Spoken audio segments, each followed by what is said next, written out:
Hi everyone, this is my new silent air compressor I just built. I would say I worked on this thing about a month. I think the hardest thing was finding all the parts.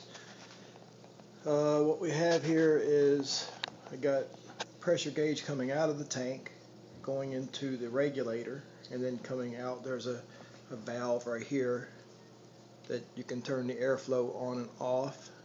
All this is like 1/4 inch fittings too.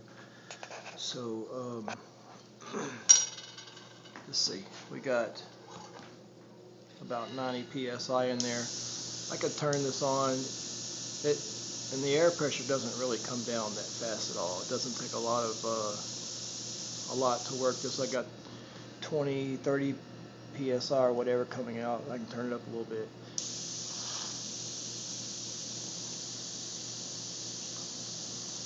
So anyway, I'm going to release some of this pressure. So let's see, turn this off.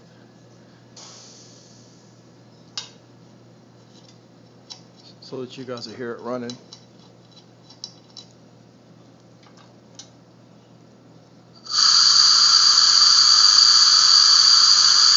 When it gets down to about 60 psi, it'll come on. It'll shut off at 100.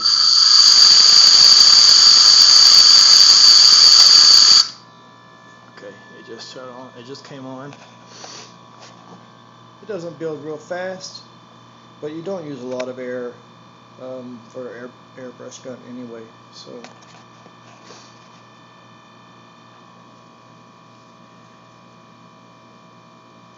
I got the compressor out of a used mini refrigerator. So I cut the top off of it. This is a clamp. I cut the top off of it so you could keep an eye on the oil level. I know the silent air compressors you can buy have a little sight glass. You can see the oil level, although I didn't know how to modify that. So anyway, I just cut the top. I got this band on there, and I can take this lid off and check the oil level that way.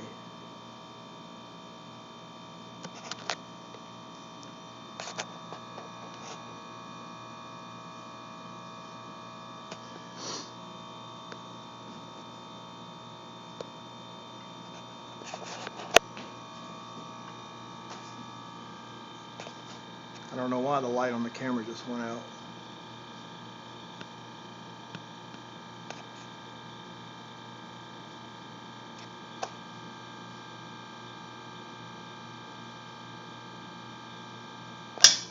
There it goes, it just shut off. I painted this with automotive paint, lemon ice, and I have metal flake in it. Let's see. Oh yeah, this regulator, I bought this regulator right here at Harbor Freight.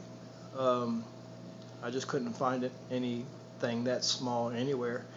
Anyway, it was pretty much garbage. I had to replace the O-rings inside because they had like these hard plastic O-rings and they were leaking. So I put some nice O-rings I found at the hardware store. Let's see, what else? Got me a tube bender. It's 1/2 inch tube. I bent that. The tank was a full-size air compressor I found at the scrapyard. Pretty much everything here was repurposed. The only thing I had to spend money on here was the fittings, the hose, and I bought a new pressure switch. Everything else, the tubing, the tank, I welded the tank up. I cut the 2 ends off of the tank I found and welded them together.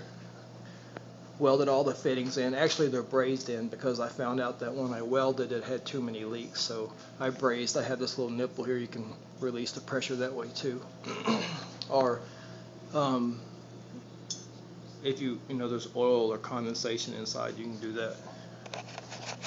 What I have here is a hydraulic one-way valve, so none of the pressure from the air in the tank will back up in there. Let's see. And here's my pressure switch. I got a relief valve right there. Actually, I don't know. It's supposed to, if the tank builds up to so much psi, that'll blow. I don't know. I don't understand all that. Anyway,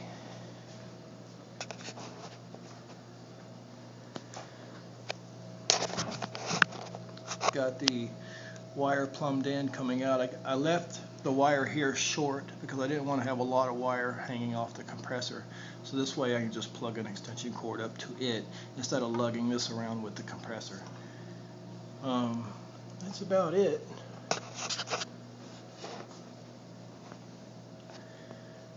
The only thing I see as a problem with using this refrigerator compressor is that if anybody knows, when you turn a refrigerator off or an air conditioner, you can't immediately turn it right back on. It won't start.